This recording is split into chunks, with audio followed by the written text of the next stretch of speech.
Traffic situation dito sa pagitan ng ISM tsaka BSM.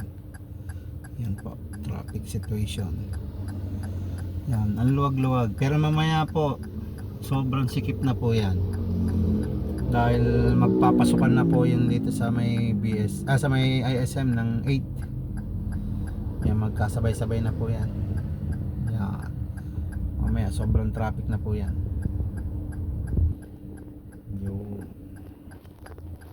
Yan, mga kapwa natin, mga diplomat. Ayan. Ayan.